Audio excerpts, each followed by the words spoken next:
Wel, mae'n hanner awr wedi 5 ac mae'n amser i ni gychwyn y ddarlith hyn o. Croeso cynnes iawn i chi gyd, Rhodri Llwyd Morgan ydw i. Dwi'n brifeithredwr y Llyfrgell Genedlaethol ac mae'n fraint eich croesawu yma ar gyfer darlith flynyddol Archif Wleidyddol Cymru. So it's 5:30. We're going to press the button on the live stream or the broadcast of tonight's lecture, and it's my pleasure to welcome you to the Drum and to the annual lecture of the Welsh Political Archive. My name is Rhodri Llwyd Morgan, and I'm Chief Executive here at the National Library of Wales, and I take a great interest in the Welsh Political Archive. I was with colleagues last night who were showing a fantastic pop-up exhibition at an event celebrating or noting 60 years since establishing the Welsh Office, and the Secretary of State for Wales was there. And a lot of other people, obviously, very interested in hearing what Joe Stevens had to say, as we were all, and a fantastic amount of interest as well in the pop-up exhibition. A number of former Secretary of State were present as well. But not so much interest as there was in taking photos with Michael Sheen. And I managed to get a few as well, and I was cornered by a civil servant who said, right, take my phone and take some pictures of me with Michael Sheen in the background. Make it look like I'm having a conversation with him. So it happened, and the photos came out quite well. I only hope they don't go to social media or might be in trouble. Ond mae'r pwnc y ddarlith heno yn un amserol dros ben. Ac felly dwi eisiau just estyn croeso yn y lle cyntaf I aelodau pwyllgor yr Archif Wleidyddol. Diolch I chi am eich presenoldeb pnawn 'ma. The Welsh Political Archive was established in 1983, so it's just a touch over 40, so am I. And we held the first lecture back in 1987. And so we've had a number of notable speakers at this event. And we will be publishing the text of the lecture soon after tonight. And for the audience, for you, there will be a chance to ask questions. We'll have a brief Q&A after Charlotte's talk. And then there'll be the book launch as well. And I'm going to tell everybody that there's already been one event to publicise the book, but the book wasn't there. The book, I won't say where this was, but the book is here tonight. More importantly, Professor Charlotte Williams is here tonight, and that's a special privilege for us. So, a brief word about Charlotte. Gair byr I gyflwyno ein siaradwr gwadd ni heno I chi yma ac ar-lein. So, Charlotte is a graduate of Bangor University, but was brought up in Llandudno, and is now Emeritus Professor in the School of History, Philosophy and Social Sciences at Bangor. Recently, your last post, if I describe it as that, was as Professor of Social Work and Deputy Dean at RMIT University of Melbourne in Australia. And you split your life between Wales and Australia, I think, yes? And you also are a fellow of Wrexham University and the University of South Wales. And alongside a very busy academic career here and in Australia, Professor Williams is known for her groundbreaking text, A Tolerant Nation, which explores ethnic diversity in Wales, and your award-winning memoir of growing up mixed race in Wales, Sugar and Slate, which won Wales Book of the Year 2003. Felly mae'n bleser mawr I gyflwyno I chi yn siaradwr gwadd heno. It's a great pleasure to introduce to you Professor Charlotte Williams. Charlotte.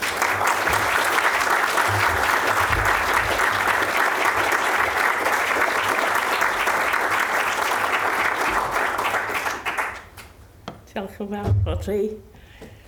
Diolch am y gwahoddiad, a diolch I chi gyd am ddod. I'm delighted to be here. I know I follow in a very auspicious line of speakers. It's a great privilege to be in a drum.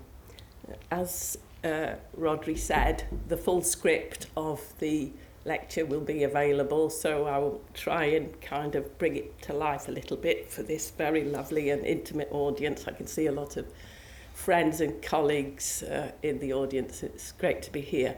I've had a wonderful afternoon at the National Library. I've been behind the scenes, as we say, of the museum. I've seen some of the projects that are being undertaken, some of the exhibitions. It's been fabulous, so diolch. Okay, this is the first lecture in the Welsh Political Archive series to be devoted to the subject of race. And I'm very well aware this isn't the most edifying of subjects, but it is a critical issue of our time. And I think you'll agree a lot's been happening at home in a way to suggest race politics as a focus. This summer, we witnessed disturbances, unrest, riots, you may call them, following the murder of 3 children and the maiming of others in Southport by the Cardiff-born Axel Rudakapana. And the far-right protesters took to the streets. But this kind of unrest doesn't happen without context. And much of it reflected a kind of bubbling cauldron of discontent, which has become increasingly focused on issues of immigration, legal and illegal. All this has occurred against a UK political trend of stoking up rising hostilities and divisiveness towards ethnic diversity, widespread populist anti-immigration policies, and the grand politics of isolationism. And you may have picked up Sir Keir Starmer's Foundation's Laid Bare speech, where he talked about cracks in our foundation laid bare, weakened by a decade of division, infected by a spiral of populism. This national populism isn't specific to the UK. We see the growth and success of far-right political parties across Europe.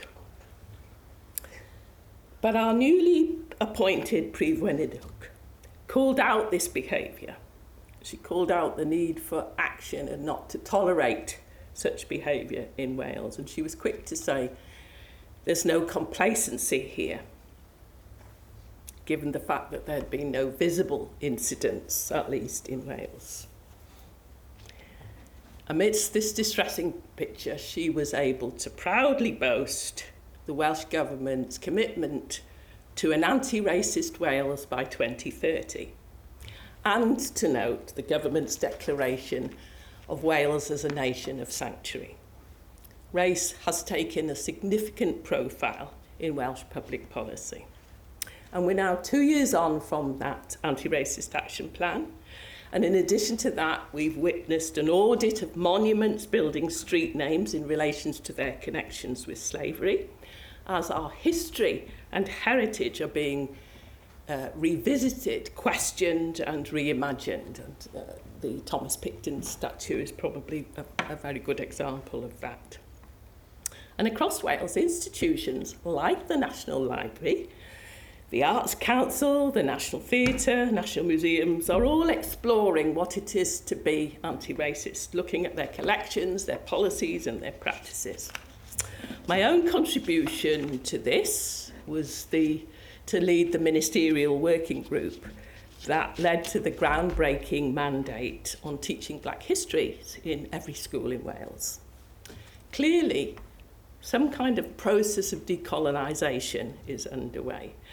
And this was perhaps oddly summed up, and I'm grateful to my colleague who pointed it out, Neil, pointed out to me the Telegraph article that talked about Wales as the UK's wokest nation. Clearly, though, a critical shift has occurred in the socio-political landscape of race in the UK, and that has implications for social relations across the UK. And so it's pertinent to ask now, what has precipitated this change? Does this actually represent a social topography of race relations with a decentering of race politics of the UK? Has devolution opened up new and distinct scalar imaginaries of identity, citizenship and association? So my focus this evening is on Wales, as we recognise 25 years of devolution, and I'll do my best to cover that big scope of almost 3 decades.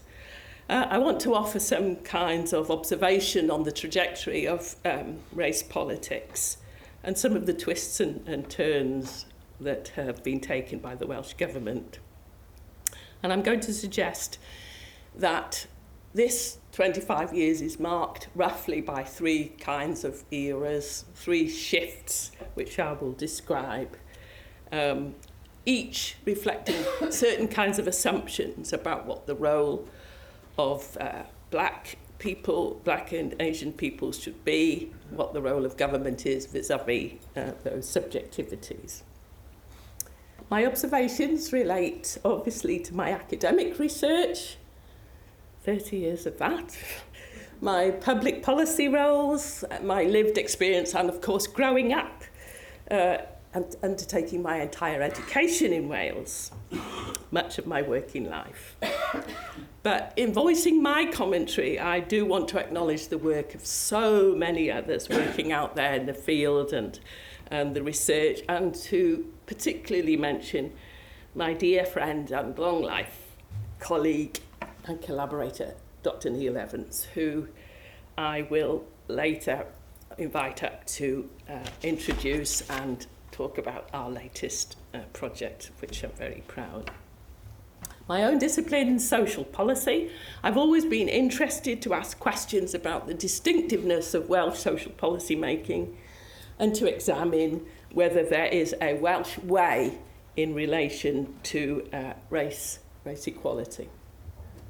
And so tonight I'm going to suggest these 3 phases and take us through these 3 phases. What I call distinctiveness or diversion, where we look at Rhodri Morgan's phrase, clear red water, in the first phase of devolution. A period of what I've called decoherence, which is driven, and I suppose I'm marked by the equalities legislation of 2010, and the era, I think, in which we find ourselves in this moment, which I happily label decolonising, and it follows events of 2020, Black Lives Matter global movement. But before I dive into the 3 Ds, let me start with where I started, with that question about tolerance and the tolerant nation. And of course, my lecture is going to take us from that kind of thinking around tolerant nation to try and bring us up to date. But this was what first prompted my academic interest. I'm interested to understand what I've called in my papers race thinking, and I've been concerned with the discursive formation and with the particulars of social cultural context of Wales in relation. How we think about, how we talk about, how we represent race in Wales is of interest to me. And this is because race equality goes well beyond public policy to ask questions about the very identity of society itself. It evokes debates about nation and about national belonging, about histories, about culture, about development, who we are, who we'd like to be. And the historians, and I'm not a historian, and there are many in the audience who can speak well to this constellation of factors that have positioned and sustained the idea of Welsh exceptionalism in relation to race. The racialisation of the Welsh themselves, as rehearsed by the cultural commentator Matthew Arnold. The cultural politics of the Welsh language, exemplified by the treason of blue books, reflecting a broader oppression of the Welsh by English imperialism. The idea of Welsh internationalism fostered in the community spirit of the Gwerin, the role of Welsh missionaries in abolitionist efforts, and in outwards migrations, such as the settlement in Patagonia. All of this has produced an active and articulated disassociation with the imperialist project. In the words of one academic in the book, that is Rhys Owens, placing Wales devoid of culpability, a deliberately forgotten history, he asks. And indeed, Lucy Taylor, who's here tonight, uses the term colonised colonisers in her critical examination of the positioning of the Welsh in relation to Patagonian settlement. So this reading of the historiography indicates the tenacity of these ideas, very well expressed here in this quote by Rhys. And it wasn't too difficult for me as a contemporary theorist to understand how these ideas of kind of benign notion of racial tolerance serve to underpin policy or lack of policy. There are many populist examples. For example, the alignment of the predicament of the black man and the Welshman, Paul Robeson style. The rainbow imagery of Bute Town as a peaceful and integrated community. The assumptions of a white Welsh rural landscape and many more fed into this idea that there's no problem here and a denial and deflection of policy drift. And any aberrations that were apparent to that portrait were either held up as perpetrated by others, the English other, or a few bad apples, seen as being very un-Welsh. And so I felt it was important to ask, and I ask you this question also tonight, do Welsh cultural sensibilities of tolerance, empathy and internationalism drive or inhibit change towards race equality? Are they useful or a powerful mask to the realities of the lived experience? A word about the tolerance thesis, and much of the evidence of tolerance or the way in which we've looked in the past about the ideas of tolerance reflect us looking at things like overt conflicts, riots, disturbances, miscarriages of justice, reported incidents of race hate. And yet, it's true to say that Welsh historiography largely stops short of a thoroughgoing examination of Wales itself, the whole enterprise of imperial and colonial incursions. So that's the legacy. And when we look back, it's not hard to see both actions that reflect anti-racist sentiment and actions that relate to racial intolerance. We can select from history some positive sentiments, and we can select from history some negative sentiments. The point being that there's an unevenness within the nation of any coherent or indeed orchestrated stance on anti-racism. It's important, therefore, and this is my opening point about race thinking, to read race equality not only from the top down, what governments are doing, but in terms of multi-level governance, not only in terms of the formal policy, but also that infra-political activity that goes on. We all have something to say, and we all have something to do in terms of race equality, a point I will turn to later. But let's have a look at the 3Ds now. So I'll try and summarise these quite quickly. my overall argument is that equality strategies, or the way in which we frame race equality, has to be tailored and adapted to these national realities, this way of speaking or this way of understanding race. I think it's an important point to note that right from the outset of the then Assembly, right from the outset of devolution, race was constitutionally embedded as part of absolute duty. And the absolute duty is unique in terms of the four nations of the UK because it applies to all people and all functions of government. And this was a clear divergence from elsewhere in the UK. The Welsh Equalities agenda has been suggested as world leading, and the clear red water drove a progressive politics of change from the outset. And the hallmarks of that progressive politics were to do with participation, collaboration, high trust and equality of outcome. We have a Senedd building that's transparent, that we're supposed to be able to look through and be part of and be part of the active politics of the nation.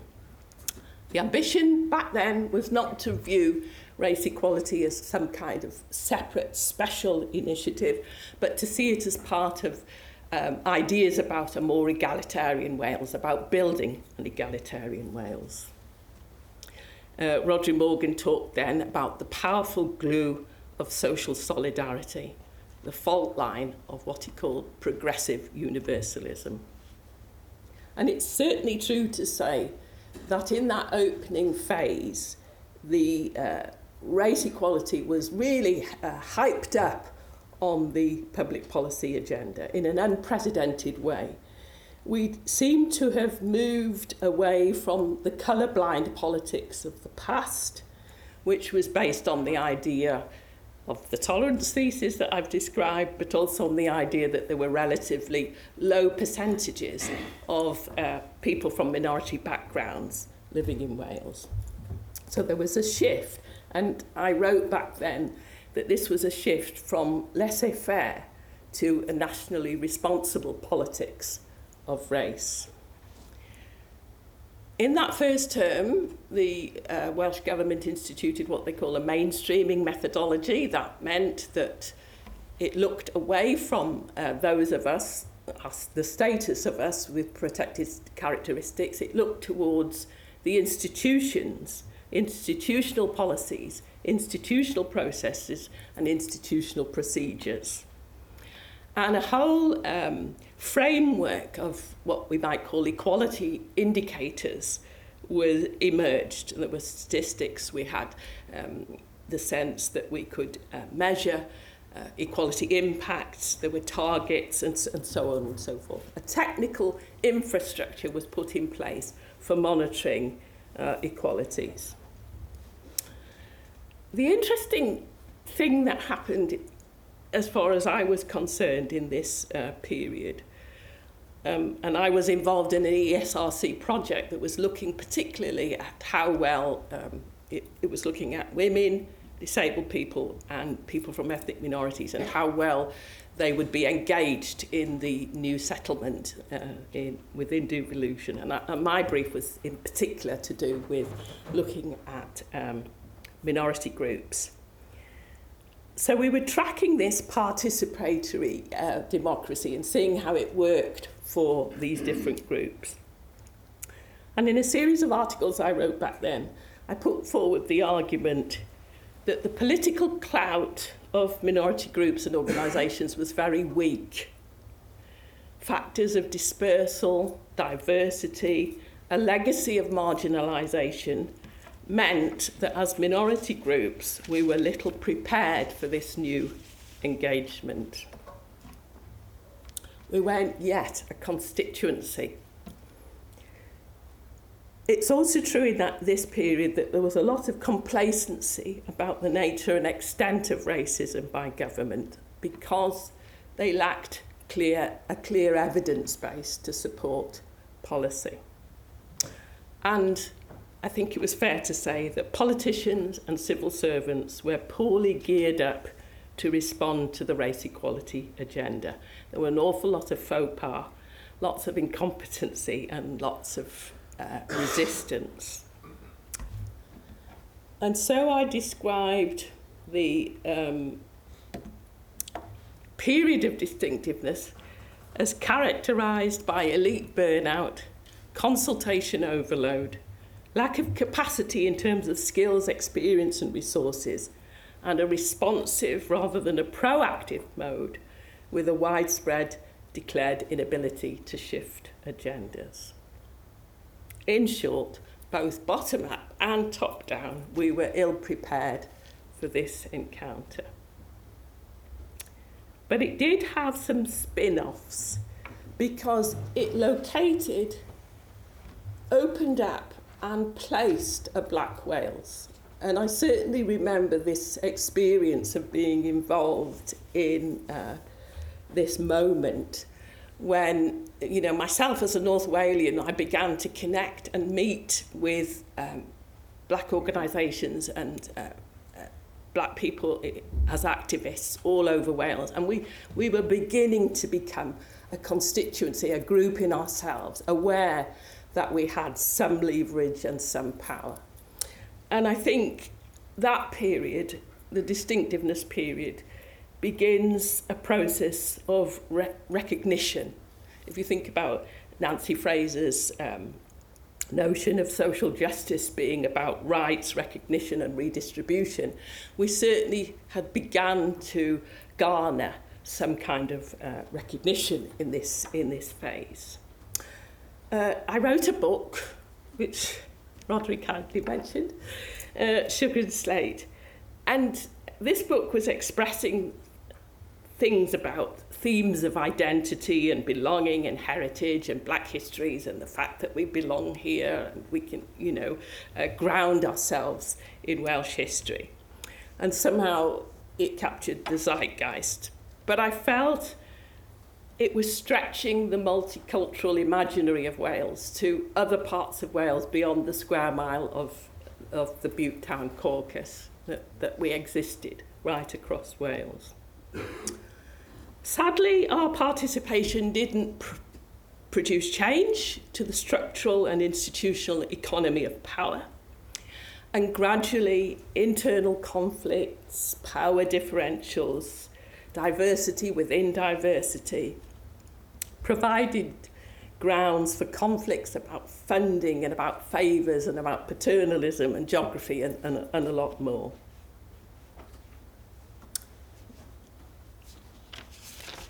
If we jump ahead, and as I said to you, I'm having to cover a lot of academic work over quite a period of time, I'm going to take you to this moment and this shift, which I call decoherence.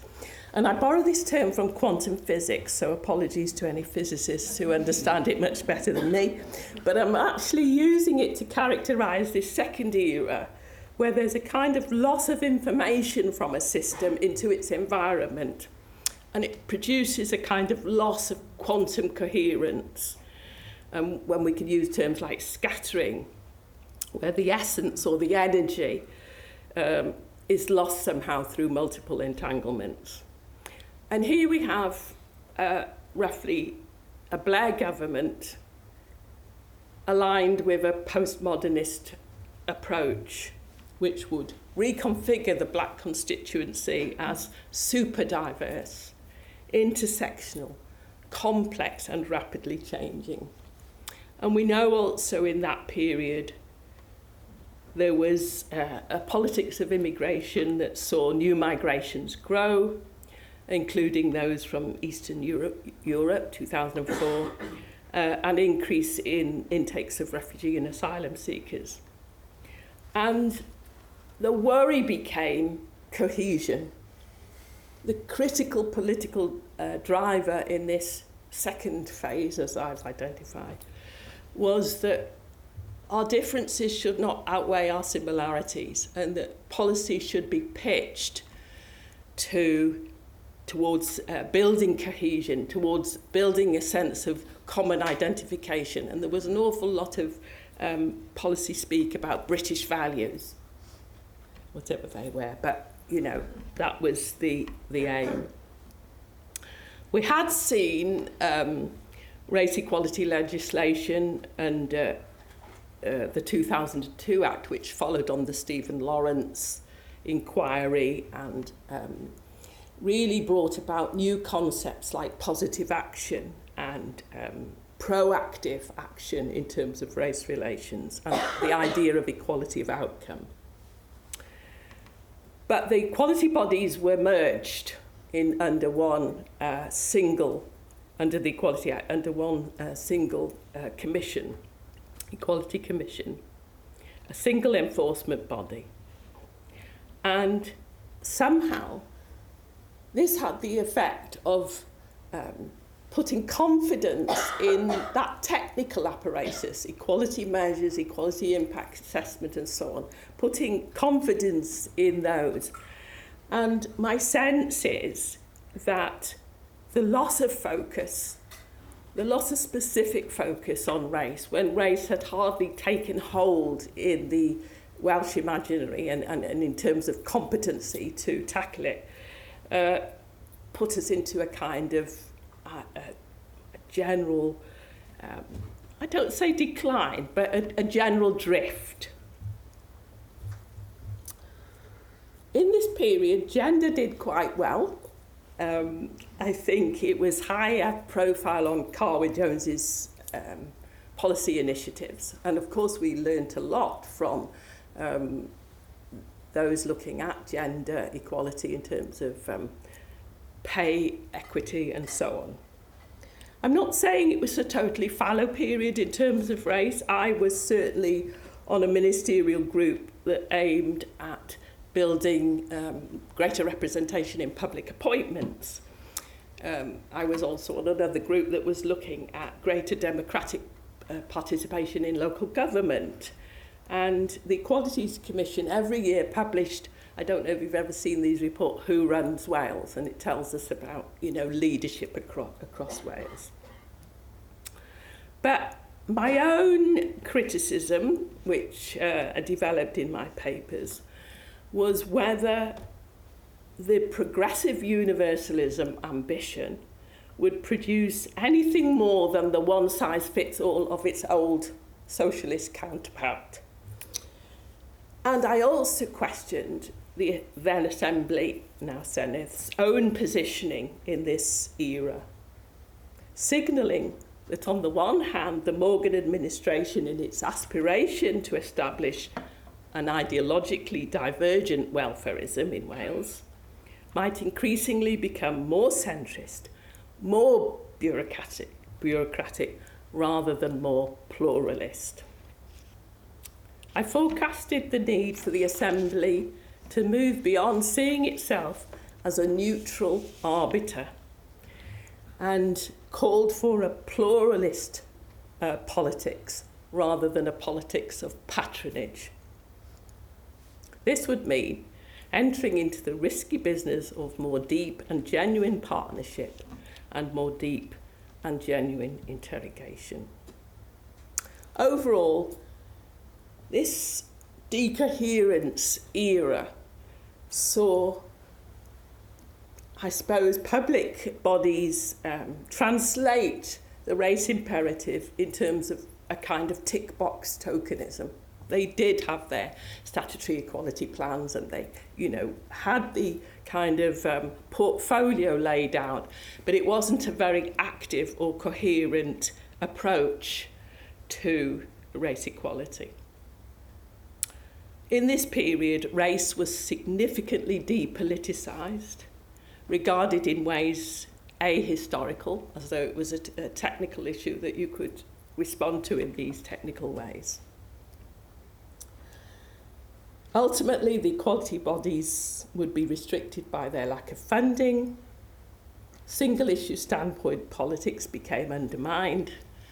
And as we moved to the end of the 2000s, the neoliberal interpretations of diversity would take hold.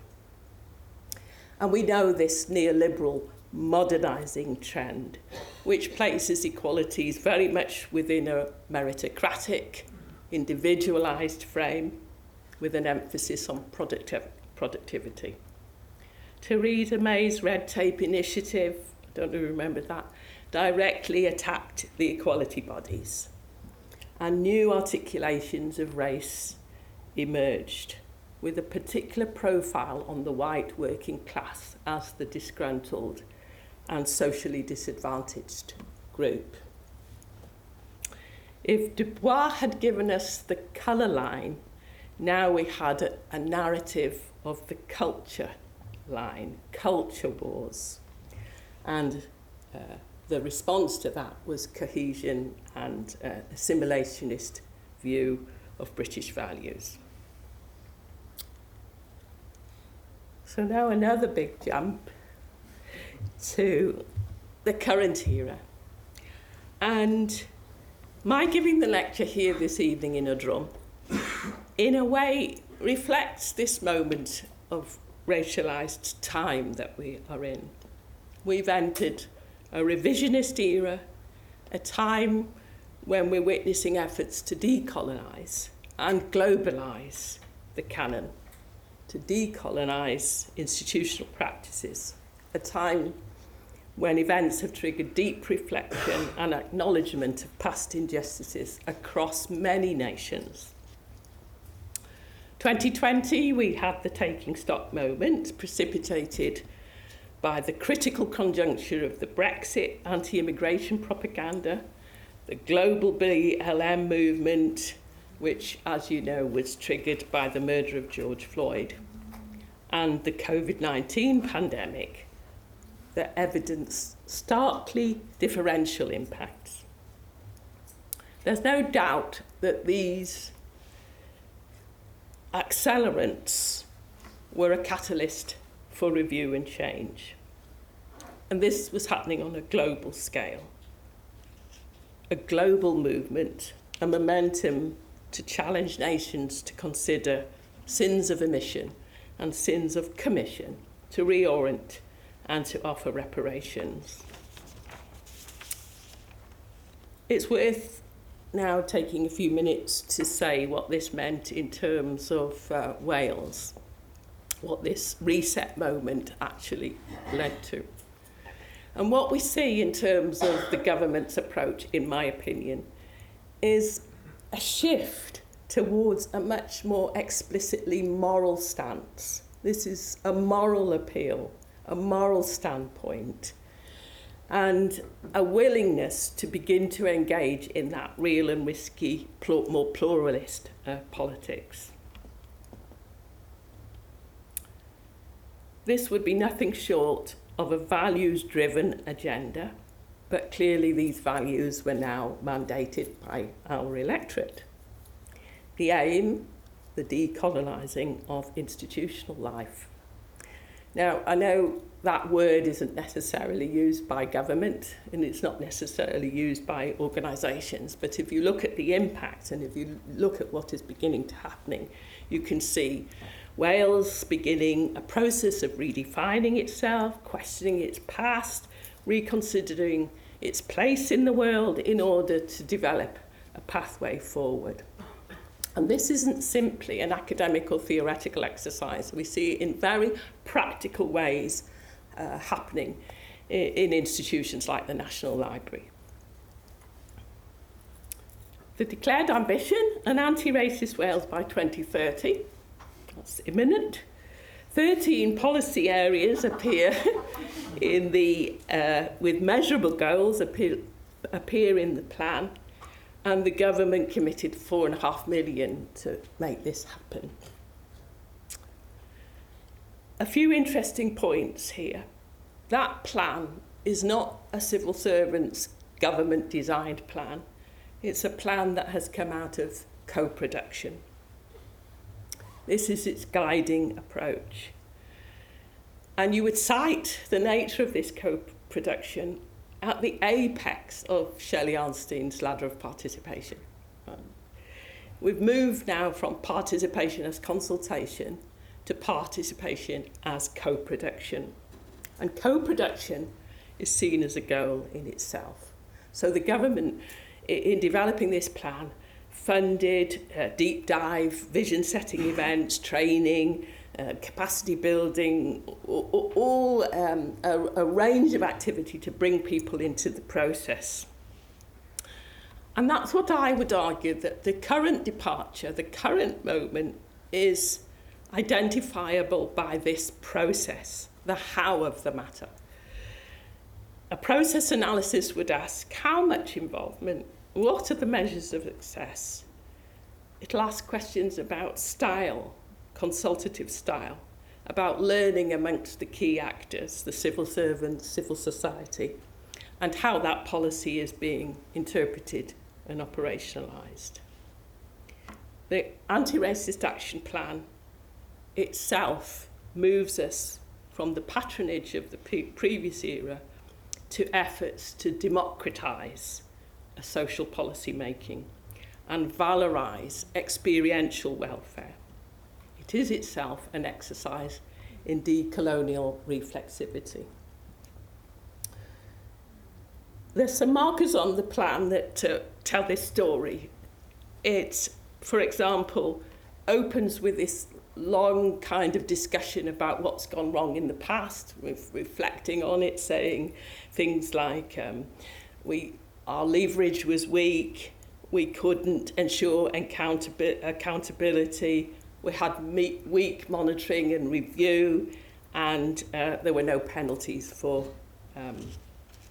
non-compliance. And that kind of ruminating is, again, very important. To ruminating about provisional narratives and possible futures is a very important dimension of this process. You'll know that the plan targets what it calls systemic and structural racism in Wales.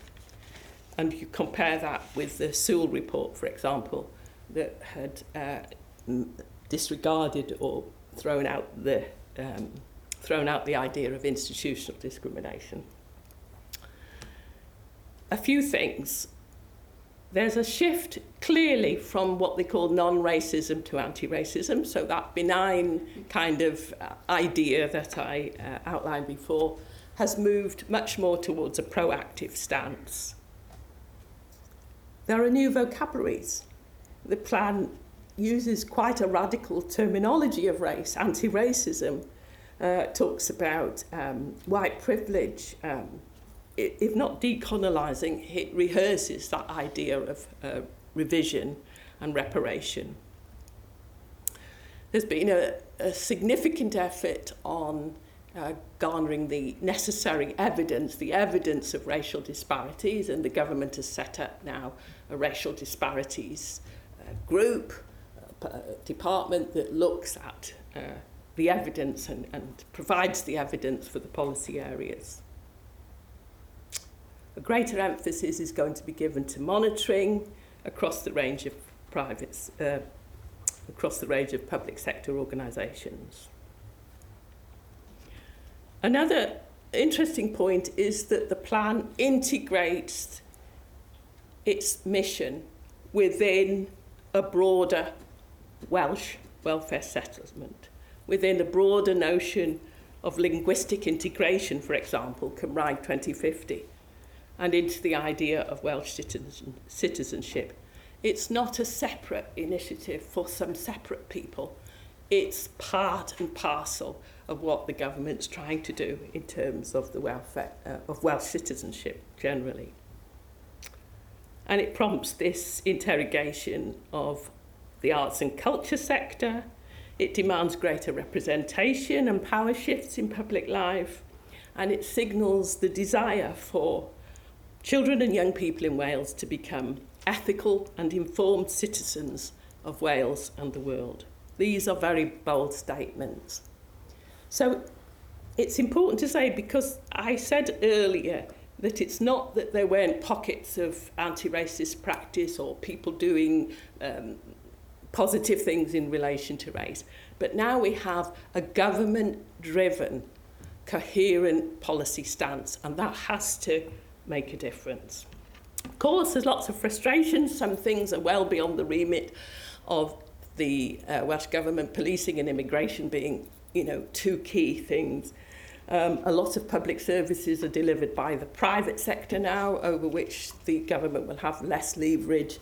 And an important point that I've been making over and over again in committees is that our immediacy is with local government rather than central government, and so local government has to respond as well in this really coherent way. Okay, so those were my 3 Ds. I hope they show these subtle shifts. They also show the development of learning, a learning organisation, an organisation that's prepared to move and reorient as its thinking changes. So how do we summarise the story of a tolerant nation to an anti-racist nation? Let me try and answer some of that question. Well, clearly tolerance was never going to be enough.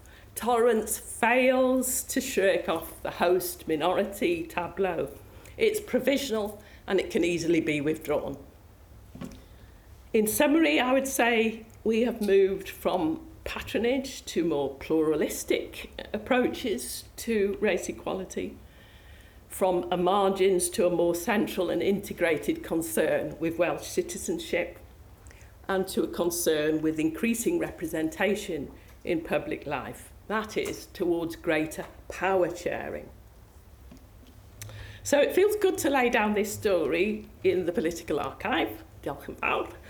I acknowledge I can't give all the detail of all the academic publications in this 25-year period that I've tried to cover. That will be for the University of Wales Press series of books to illuminate.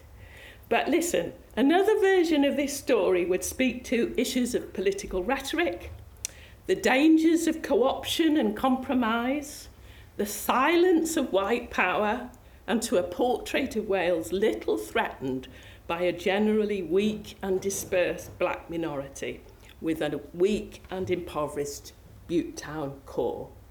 Representation across public bodies remains poor.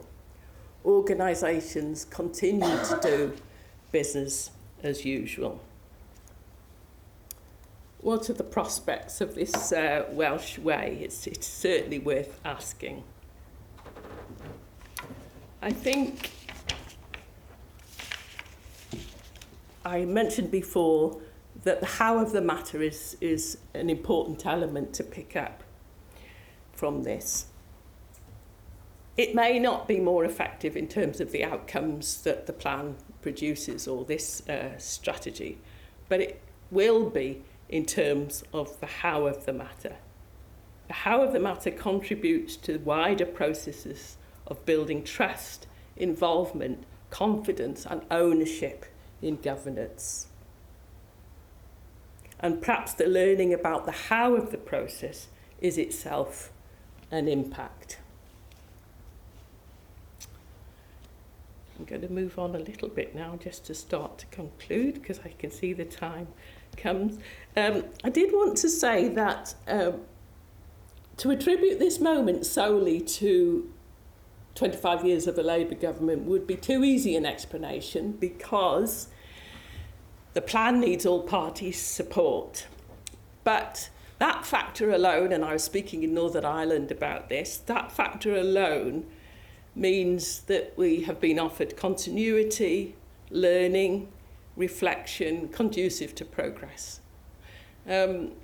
Some of our ministers have been there across this period, and I mentioned the Minister of Social Justice, Jane Hutt, has been there across this period. And this learning and development must be important to the progress of anti-racism in Wales. The 2026 election will see the Senedd substantially transformed. And so we have to ask, is this a window of opportunity before this big change in terms of political actors? I ask you what you think. Can policy drive everyday practice. Can a government approach like this realise a race equality for Wales? There are a number of challenges, of course. I mentioned many policy areas lie beyond the remit of Welsh Government. The EU, we've lost an important point of leverage by losing our place in the EU. That kind of supra-level governance on racism and discrimination was very important. Much of the plan now relies on implementation at a time when funding issues are acute for organisations across Wales. And then there's the big picture. The complexities of the contemporary moment must be acknowledged. The rise of nationalist popularism and the far right as responses to the complexity across Europe and world politics. Wales isn't immune to these influences. And herein lies some of the biggest questions of the 21st century. How to square economic globalisation with social and cultural change and the issues that come in its wake. How to maintain a national identity in the face of blurring boundaries, liquid migrations and digital encounter. Populist politics is everywhere, forging these narratives of boundary and border controls, protecting imagined and spurious histories and narratives that speak to a nation as homogenous. Theorists articulate the ways in which racism serves capitalism, a global capitalism that denies past acts of subjugation, dispossession, subordination of whole populations in the accumulation of resources and markets. That's what we're seeing when we see those hundreds of people who are dying in the Mediterranean, of course. And so, in different moments, racism finds different articulations. New scapegoats for social ills appear and new narratives take hold.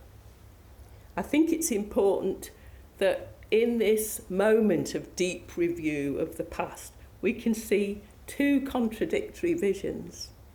One of imperial longing, make Britain great again, make the USA great again, and the other committed to coming to terms with colonialism and imperialism.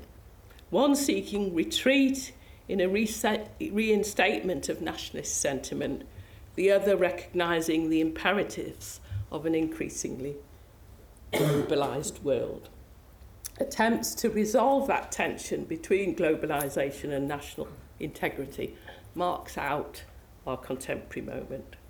So I'm not saying it's easy. I think Wales is less threatened in terms of its national identity and not aligned to that defensive and protectionist visioning that we might see across Britain. There's an openness and a willingness to reshape Welsh national identity in the new democracy. The toppling of the monuments and the places and street names and artefacts associated with slavery has raised public awareness of these issues. The discipline of history, Welsh history, whilst it's gaining a greater profile in our schools, is being ruminated on and revised in relation to these considerations. And we're questioning Cynefin in the national curriculum and preparing a decolonising agenda within higher education. Greater efforts are being made at language integration, seeing the Welsh language as not solely associated with a particularly culturally homogeneous characteristics, but belonging to us all. And this refashioning of Welsh ways of life is what will make the policies travel. We're all learning, and I think my quote there says that we're going to rise to this radical agenda in Wales. It means that we mustn't reduce it to a technical activity. We have to promote it in Welsh ways of life, in Welsh ways of thinking, in Welsh histories and in the narratives, and make connections and develop symmetry. Seek out the potential of collective action and those shared mobilisations of the past. The task of decolonising is necessarily difficult and contested. It's about citizenship, about power sharing, about who we believe we are, the values we hold dear, and about ensuring rights. Diolch am gwrando.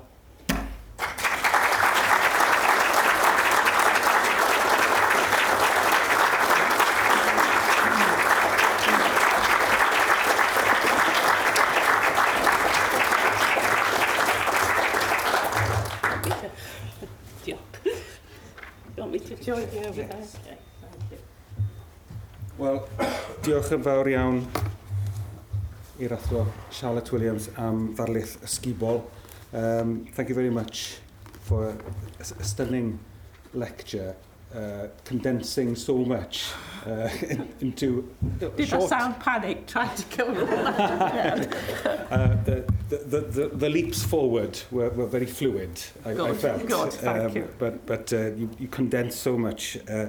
Societal shift, changes in public policy, all of those things, brought together for us wonderfully. Thank you very much. Felly mae chydig o amser gyda ni ar gyfer cwestiynau ac wedyn fe fyddwn ni yn cynnal lansiad y llyfr. Felly mae gyda ni microphone. We have a microphone. Wandering room. We have the ability for our friends at home or remotely to participate as well using the Q&A function on the Zoom, or you can leave a comment on the Facebook stream as well, and we'll get to those if we have time.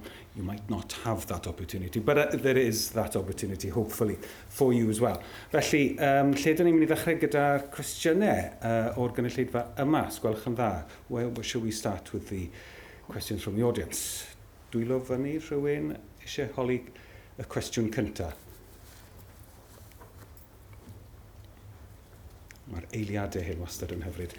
Diolch. Mae yna gwestiwn fan hyn gyntaf, a wedyn dwn I atoch chi, Gerald. Diolch. Aled. Given where we've been politically over the last few years, with the exception of the last general election, you seemed remarkably optimistic, which frankly surprises me. I'm always a bit upbeat about Wales, I have to say. I did tell that there is another story. And, I know many people with lived experience will be saying, actually, nothing's really changed. It doesn't feel different to me. I'm still living in some of the poorest neighbourhoods in Wales, etc., etc. I think I'm positive about, if I asked you the question, if you're in government, what would you try and do? I think I'm positive about what the government is trying to do. I think Emmanuel Ogbonna's quote at the end says, we might not see the outcome be too much different for those of lived experience. But now we know we have to talk about it, kind of thing. So, yeah, I am quite optimistic. Is that... I just wonder if... I was talking to a colleague the other day who also works in race equality, and she said, I'm often criticised for being too optimistic. But yes, it's a fair point. Diolch Aled. Ac I Gerald ar y blaen dyna. Diolch Nia. Well, I share your optimism. I think optimism is absolutely necessary to face the future, whatever it holds. But I think if George Orwell were to read some of these statements, he'd be bothered on the linguistic level by words like modernization, which I've never heard before, and decolonial reflexivity, was it? And when I think of these being translated into Welsh, it really bothers me. You're right, and thank you for the caution. I kind of dithered when I was preparing my materials to think, well, I'm speaking to a general audience, not an academic audience, and so I have to... But then I knew some of these, high-flying academics would be in here as well. So those, I dropped those in. Decolonial reflexivity is a term that we use in the book, which Neil will talk about, which means that kind of sentiment of looking back and revising and uncovering histories that have been lost and, reclaiming stories from the past, etc., as part of this project, is not just an academic process. It actually has then to translate into kinds of practical actions where we revise and change the way we're doing things in the light of what we now know. So, apologies for the some of the terminology. Diolch yn fawr. Cwestiwn nesa. The next question, please, from the drum. Pwy sy'n eisiau gofyn y cwestiwn nesa? Yeah. Diolch. Yeah. Thanks for the talk, Charlotte. It's really interesting and an amazing job of synthesis there. One thing that really struck me was when you mentioned Theresa May and the invocation of the white working class as kind of pitched against migrants and things. And I wondered whether you had experience of that in the Welsh context and how that might play out in the Welsh context. Yeah, I haven't got any sort of academic research on that in particular. But it's an interesting construct, isn't it? I mean, when we think about poor Wales and working class Wales, the words that used to go with that were solidarity, and there wasn't like a colour line divided right through it. And I think that part of this populist politics has been to say, I mentioned the Sewell report, and one of the first times I heard that was in the Sewell report, where they said, well, actually working class children are more disadvantaged than some black and ethnic minority children. And it was, beginning to say, you've got your special pleading about black and minority children and educational outcomes, but look at the educational outcomes of a working class, which now had become white, had been constructed in that way. And obviously, as I say, I haven't got any specific research that says whether that's a phenomenon in Wales or not, but I do actually, I was trying to conclude with the idea that we did have those solidarities in the past, and there are many examples in our Welsh history of those, and we construct it in the Paul Robeson story, don't we? That idea of solidarity. So I hope we can appeal to those kinds of discourses. And, the way we talk about things, and that's why I gave quite an emphasis to race thinking and race talking, the way we talk about things, and it gets back to what you said about optimism. Travels can help policy travel, can't it? We're talking in that positive way about Wales and about those kinds of mobilisations.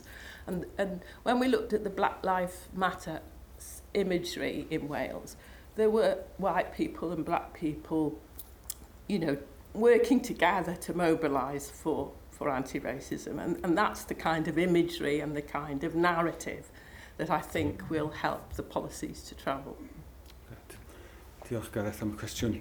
I think we've got time for one more question before we move on to the next part. Diolch Nia, fanna. Diolch yn fawr. Thank you, Charlie. It was a lovely lecture. But I'm interested in what's been mentioned about context, and I understand Wales is its own case, and this is all, again, in the context of that. But what do you think the chances are of the refashioning in life, in Welsh life, and into policy, as you say? What are the chances or difficulties, you could say, maybe in the rest of the United Kingdom for that? Yeah, I had a big chunk in my talk about the Four Nations, but I had to cut it when I looked at my watch.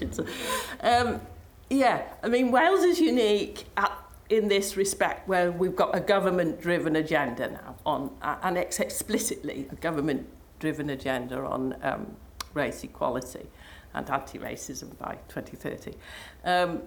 Other nations are doing things. If you look at Scotland and island, that you would find initiatives that are in development, but Wales is unique in that respect now. It's our schools, our arts and culture, our all these organisations that I've mentioned.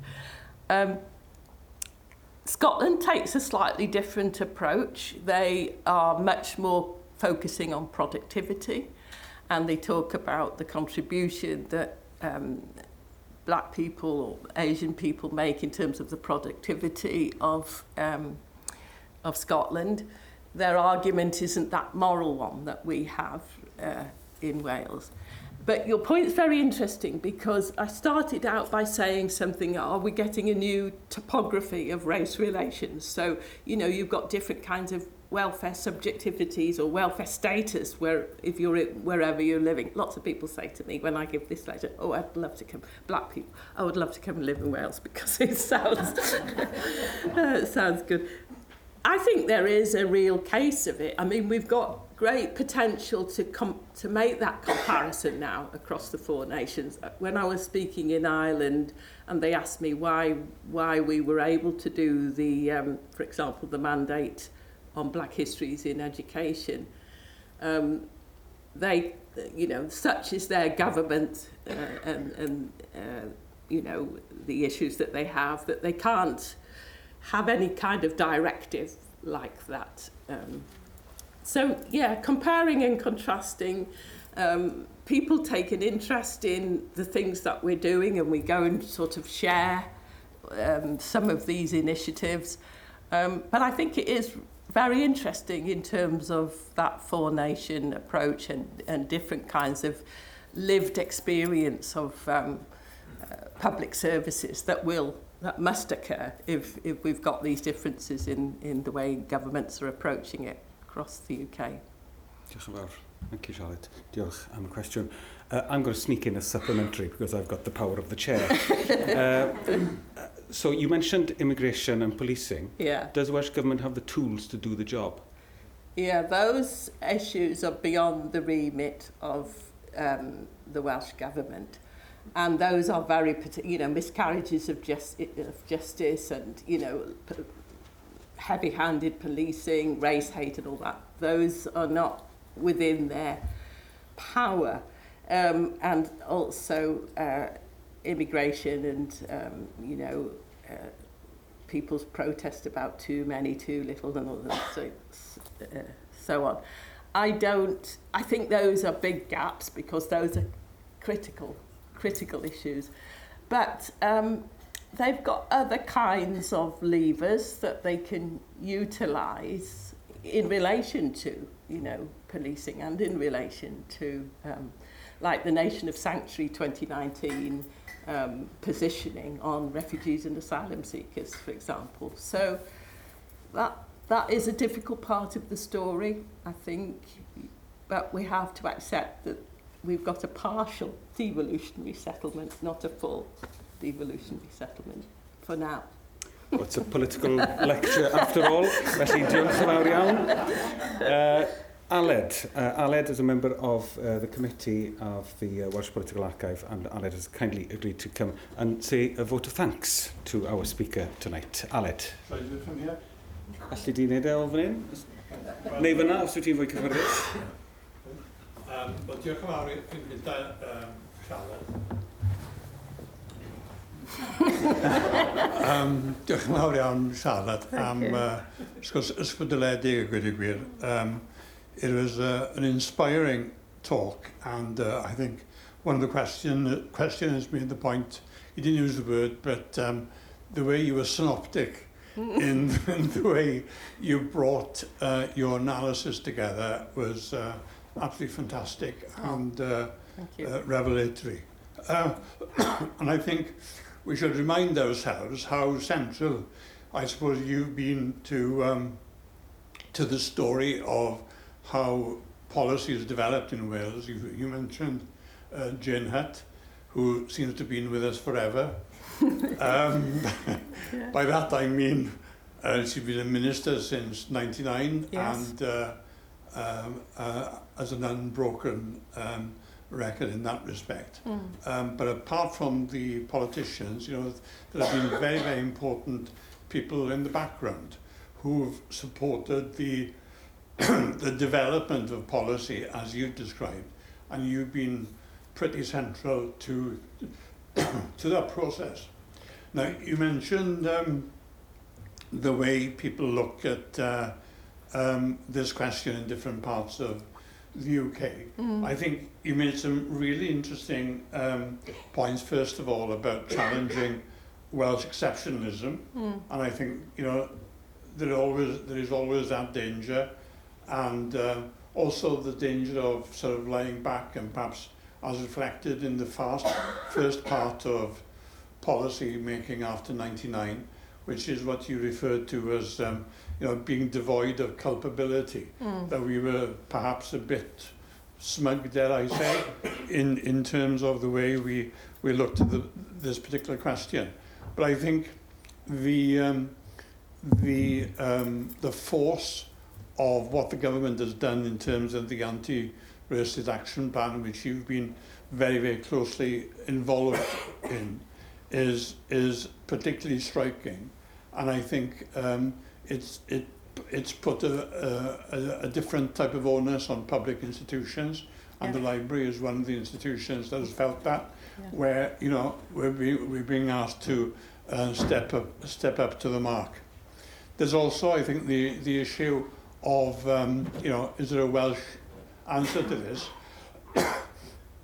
One of the excellent points you make, I think, is the nature of citizenship, and that we don't encourage people to come to Wales simply because they're productive, but it's as a matter of right, and they are equal and as equal citizens as people here already. And I think one of the challenges, I think, about this area of policy is the fact we've had the same party in government, as it were, for 25 years. Therein lies the danger of patronage, inevitably, and how that sort of morphs, as it were, into pluralism, and your point about how important it is for there to be co-production in terms of the development of that policy. And I look forward to the development of that policy. I think the point I was trying to make earlier, really, in terms of 26, is the growth of the right, and in Wales as well as elsewhere. And I think this is going to be a pretty central part of any political discussion, whether stated or under the surface, in that election. So I think this is remarkably timely. So what I'd like to do now is, before you use the opportunity to flog your book, which I have full sympathy with, and if I only had those sort of opportunities, I'm very jealous. But I'm very, very grateful to you for your speech, and I'm sure everybody else is. And I'd like us to show that appreciation in the usual way. Diolch yn fawr iawn.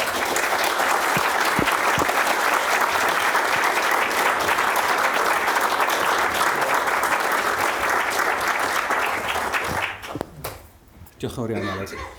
Now, I'm to call Dr. Neil Evans for the last part of tonight's evening, which is the launch of the latest volume.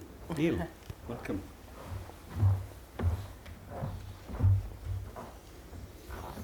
Do you want me to speak about this? Yes, you're going to speak about it. They've listened to me patiently. Okay. I'll hold it. Well, about 3 years ago, I was delighted when Charlotte invited me to be co-editor with her for the series which we devised after some discussion, Race, Ethnicity, Wales and the World. We tried to work out of the formula that we wanted, and she asked me to be co-editor. And I thought this was very important. It was in that moment of, as was said, COVID and Black Lives Matter, and that kind of sense of a global shift. I remember having some correspondence with Glenn Jordan, who was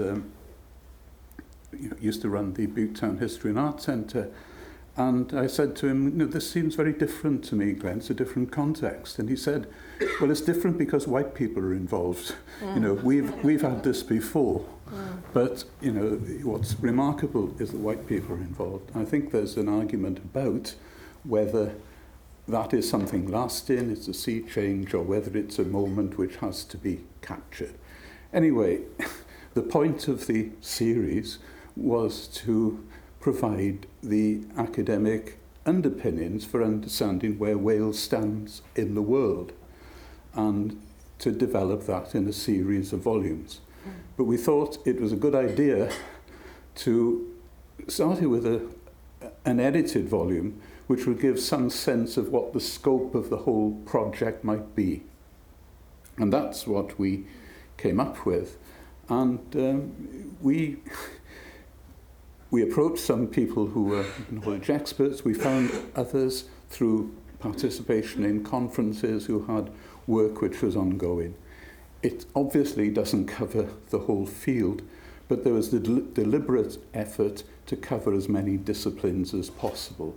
So there's got a lot of history in the book, there's heritage, social policy, politics, and literature, film. It was quite hard to find someone to write about film as it concerned black people in Wales, but we did try to make it as wide as possible. And within one of the lectures, Eleanor's chapter, there's even a discussion of a painting, because we thought there's a potential for art history here, even if we don't have anybody to do it at the moment.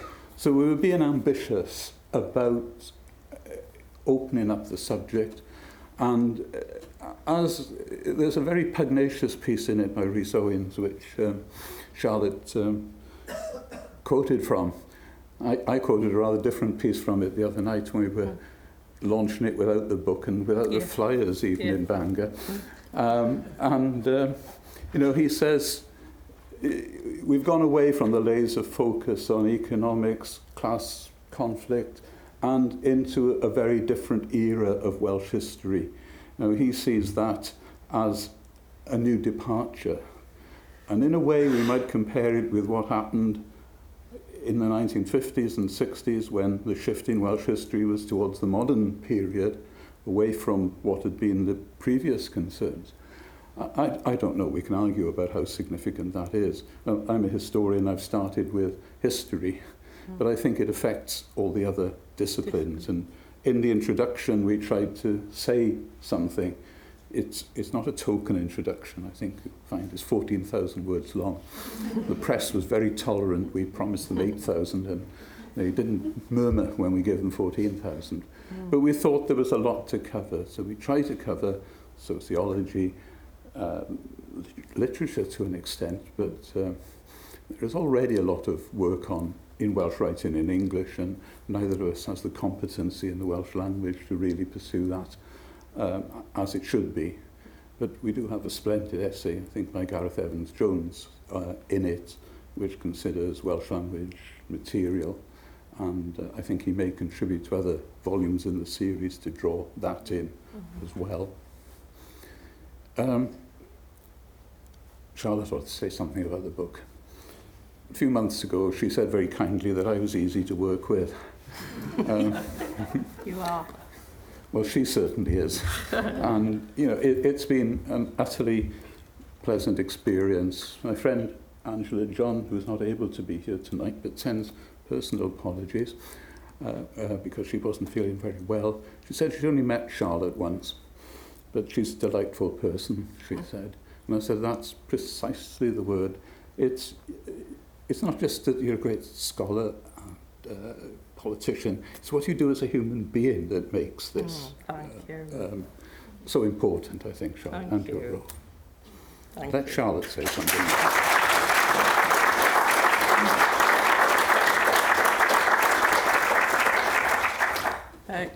Can I just take you back to A Tolerant Nation, which is the first collaborative book we did, and with Paul O'Leary, who I see here. And I know, Paul, you've given the political archive lecture before today. It's been a great collaboration. this book is great because, taking your point about terminology, it's very readable. It covers all of those different disciplines. Can I just mention Gareth's essays on Jack Stumplin, for example. Yeah. And this is a story we all know about, Altif Eidibion's pamphlet about Jack Stumplin. And what Gareth actually does is he tells us the story, but he does a kind of forensic analysis of the meanings behind Welsh language phrases that are used in relation to Jack Stumplin. And so we begin to understand, some of the kind of racist connotation of the time.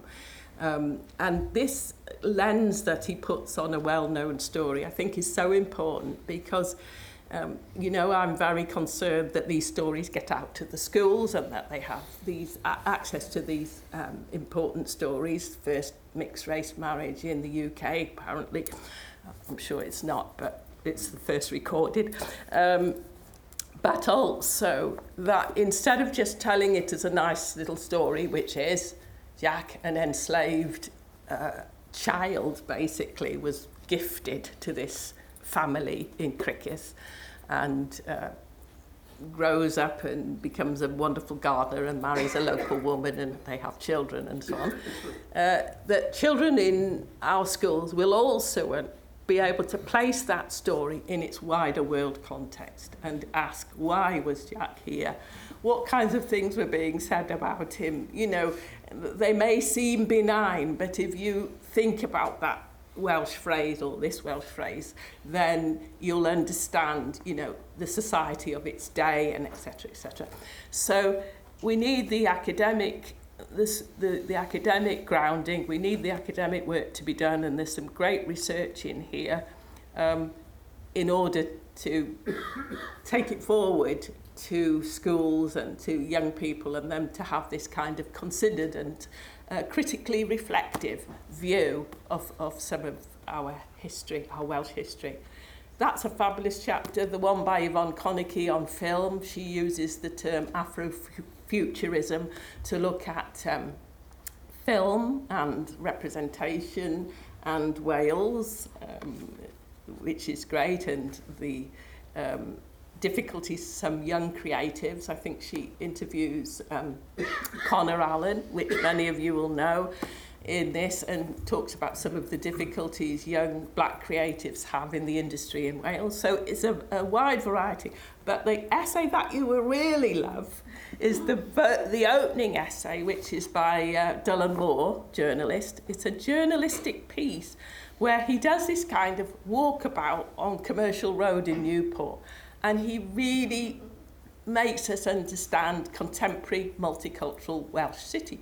He's in the barber and he's on the train and he's hearing things and he's, doing this walk around and showing how Wales has changed and what a Welsh city is in multicultural terms. And we open the whole piece with this essay of Dylan's, because from that trajectory you can then go back and look at the history and some of the other things we've said. So enjoy it. Diolch yn fawr, Neil, for a lovely presentation.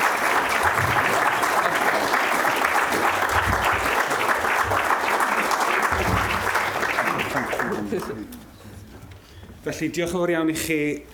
Mae wedi bod yn bleser ac yn fraint gwrando ar y ddarlith, Charlotte. Mae wedi bod yn bleser gwrando ar y ddau ohonoch chi yn trafod y llyfr hefyd.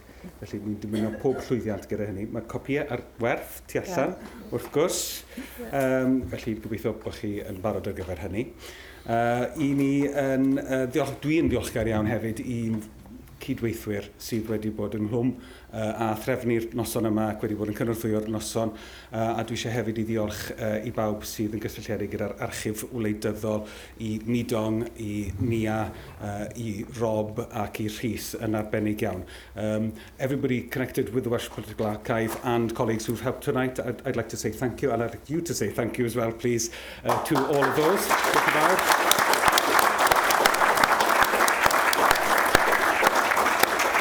Ac I pawb sydd wedi ymuno ar-lein, to everybody that's joined us online, thank you as well. Ac felly i chi, diolch i chi am ddod heno a nos da. Diolch yn fawr iawn.